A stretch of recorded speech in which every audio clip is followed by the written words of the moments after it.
strength. We must produce strength. To produce strength, we must sacrifice. Sony has always wanted Killzone to be a thing. The PlayStation-exclusive shooter franchise from Sony-owned Guerrilla Games began back on PlayStation 2, touched PlayStation 3 a couple of times, and even saw entries on PSP and Vita, but it's never quite taken off. But now that Killzone is the marquee launch exclusive for PlayStation 4, gamers are going to take notice. And they'll be happy they did. Shadowfall brings the stagnant franchise in a fresher and far more exciting direction. Its smooth gameplay, exciting multiplayer, gorgeous graphics, and open-ended approach to level design make Shadowfall the strongest game in the core series to date.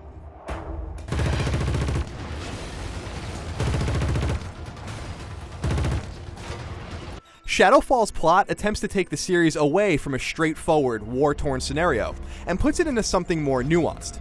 Without spoiling too much, let's just say that Killzone 3, released in 2011 on PS3, ended with a bang. Those events changed the relationship between the Vectans and the Helghast permanently, forcing them into a sort of Cold War scenario where they both live on the same planet, one split in half by a massive wall that circles the entire circumference of Vecta. But decades later, old, nasty feelings persist, and the Helghast and Vectans live a sort of uneasy peace. The Shadow Marshals, the ISA's version of Black Ops, are often at the center of conflicts between the two sides, and that's where your character, Lucas Kellen, comes into play. The story itself is a little underdeveloped, and even a bit silly at times, especially with some uneven voice acting. Lucas, when I look out there, I see our enemies testing us, seeing if we have the resolve. If you send me back in, I will find him. I promise. But the theme is awesome and novel for the franchise. Of course, everything's helped out considerably by Shadowfall's stunningly beautiful graphics. It tends to run well, and its color palette in particular is exceptionally vivid for a Killzone game. Long gone are the days of drab grays, blacks, and browns.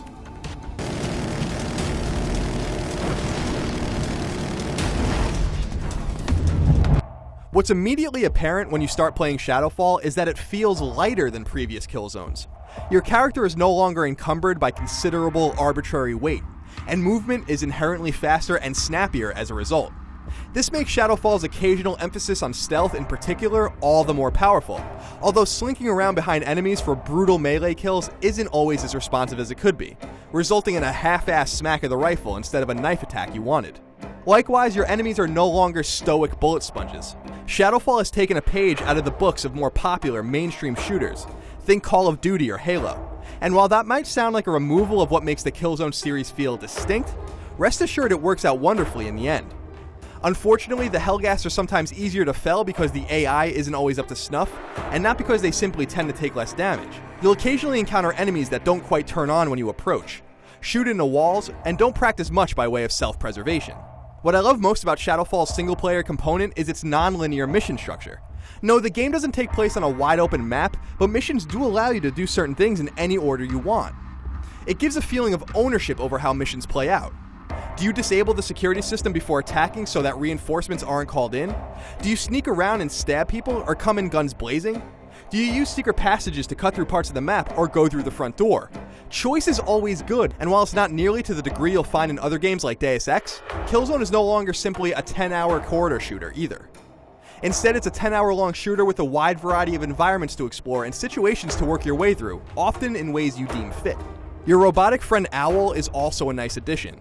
Using DualShock 4's touchpad, you can select one of 4 main abilities to help you in the heat of battle. Using Owl wisely to shock and outright attack foes takes some of the heat off of you, and will mean the difference between life and death in some scenarios. Owl can also be used to grapple to various locations, giving Shadowfall a vertical feel, and can even deploy a very resistance Fall of Man-like protective shield. However, Owl is used most for hacking computers in order to continue the story, and it does get a little tiring manipulating the same computer console with the same Owl skill time and time again. If there's an aspect of the game that gave me the most grief though, it's the totally bizarre, clumsy, and ill-designed platforming and zero-gravity sections. There are a couple of spots in particular, especially later in the campaign, that are completely obnoxious because they stray so far from what makes Shadowfall so fun. Guerrilla would have been wise to cut some of those weaker elements out and focus more on smart AI and consistent melee mechanics instead.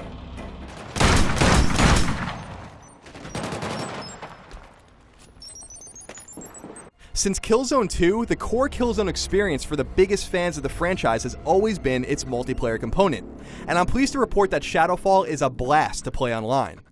Naturally, the core of online, Warzones, returns in Shadowfall. Warzones are basically ever-roving game modes that keep parties together as they play one after another in sequence. Playing through preset or custom Warzones is incredibly fun, as is playing through individual modes in a one-off capacity. These affect your online rankings, but the lack of an experience system means less risk of feeling overwhelmed by those who have put more time into playing and are not only better at it than you, but also better equipped. With 3 unique character classes and a ton of loadout options, and with all weapons and skills unlocked from the get-go, Shadowfall multiplayer is much more about acclimation and skill than anything else. Guerrilla's classic Warzone scenarios provide plenty of fodder, but making your own is also really fun. During a single online session, we played through with only 1 life to live, a sniper rifle and a knife, and nothing else. Then we played a mission with only pistols and slowly regenerating health. Players are going to find plenty to tinker with in this regard, and Guerrilla may take notice if you make a popular Warzone that other players take to. With 10 maps and a bunch of modes, such as Capture and Hold, Search and Destroy, and more, Shadowfall is going to keep the online community very busy for a long time. And with a ton of free DLC support promised in the future, including new maps, things are only going to get better.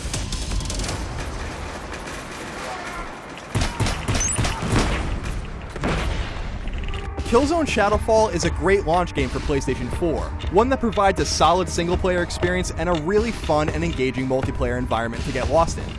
Its problems, such as strange, frustrating non-shooter and platforming sections and occasionally wonky AI, are largely overshadowed by what Guerrilla Games has done right to make Killzone better. Killzone has been stagnant for a while, but Mercenary on Vita and now Shadowfall on PlayStation 4 represent a new, brighter era for the franchise. For more on all things Killzone and PlayStation 4, keep it tuned to IGN. And before we go, here's an extended look at Killzone Shadowfall's gorgeous second chapter.